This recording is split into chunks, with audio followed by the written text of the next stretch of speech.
வணக்கம். இந்த பதிவில் நாம் அழகான ஆன்லைன் ரோஸ் பார்த்துட்ருக்கோங்க. இப்படி அழகாக பேபி பிங்க்கும் இல்லாமல் டார்க் பிங்க்கும் இல்லாமல் இடைப்பட்ட ஒரு நிறத்தில் கொத்து கொத்தாக அழகாக பூத்துருக்கு பாருங்கள். மொட்டு வச்சுருக்கு, ஒரு பூ பூத்துருக்கு. இந்த செடி கோகோபீட்டில் வளருதுங்க. கோகோபீட் ஆன்லைனில் கிடைக்குது. அதை வாங்கி நீங்கள் ஒரு முறை வாஷ் பண்ணிவிட்டு அதில் வேரை கழுவிட்டு செடியை எடுத்து இந்த கோகோபீட்டில் வைக்கணும். மண் ஃபுல்லாக எடுத்துடணும். நம்ம தண்ணியில் நல்லா வாஷ் பண்ணிடணும். வேறு ஃபங்கிசைடில் ஒரு 10 நிமிஷம் ஊற வச்சுட்டு அதுக்கப்புறம் நட்டிங்கன்னா இப்படி அழகான பூக்கள் கிடச்சிரும். இப்போ நீங்கள் பார்த்தது எல்லாமே கோகோபீட்டில் இருக்குதுங்க. கோகோபீட்டில் ஒரு நல்ல வளர்ச்சி இருக்குது.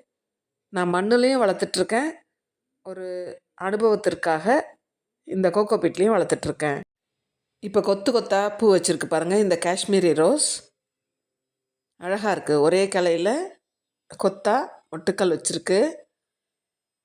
பொதுவாக இந்த கோகோபீட்டில் நிறைய ஒயிட் ரூட்ஸ் வரும். இந்த ஒயிட் ரூட்ஸ் தான் ஃபீடிங் ரூட்ஸ்னு சொல்லுவோம். நம்ம கொடுக்குற உரத்தை அழகாக எடுத்துக்கிட்டு வேகமாக வளர ஆரம்பிக்கும்.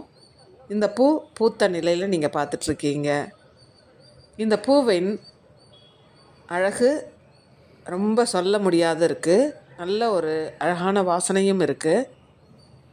இந்த மொட்டுக்களை நாம் இந்த நேரத்தில் கட் பண்ணி எடுத்துட்டோன்னா செடியின் வளர்ச்சி வேகமாக இருக்கும். அதனால மொட்டுக்களை நாம் எடுத்துடுறோம். செடி சின்னதாக இருக்கிறதுனால எடுக்கிறோம். பெரிய செடியில் நாம் எடுக்கணும்னு அவசியம் இல்லை.